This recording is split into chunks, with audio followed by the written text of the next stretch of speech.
पहले मोटे पेट वाले हरूफ लिखते हैं।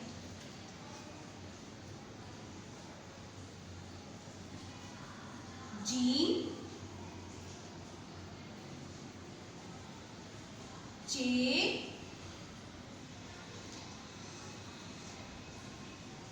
हे,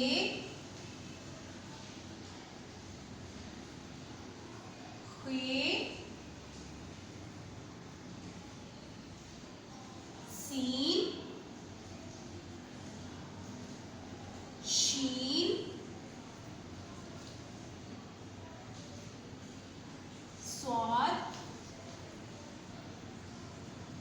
स्वाद, ऐन, ऐन, काफ, लाम,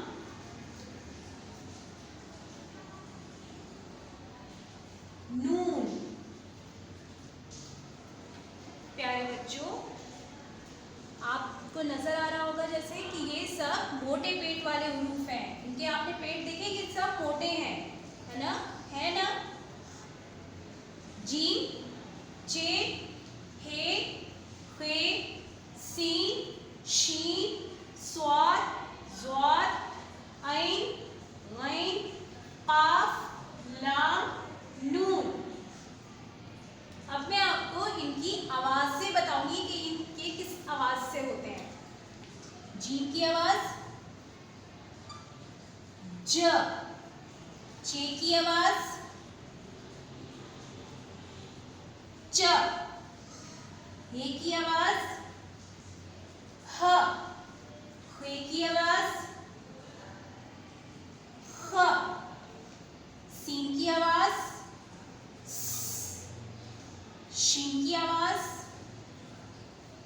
श, स्वाद की आवाज स, ज़्वाद की आवाज ज़, ऐन की आवाज अ, गैन की आवाज ग, काफ की आवाज क, लाम की आवाज ल, नून की आवाज न। उम्मीद करती हूँ बच्चों कि आपको मोटे पेट वाले हरूफ और उनकी आवाजें समझ आ गई होंगी अच्छी तरह से। अपना ख्याल रखिएगा। अल्लाह हाफिज।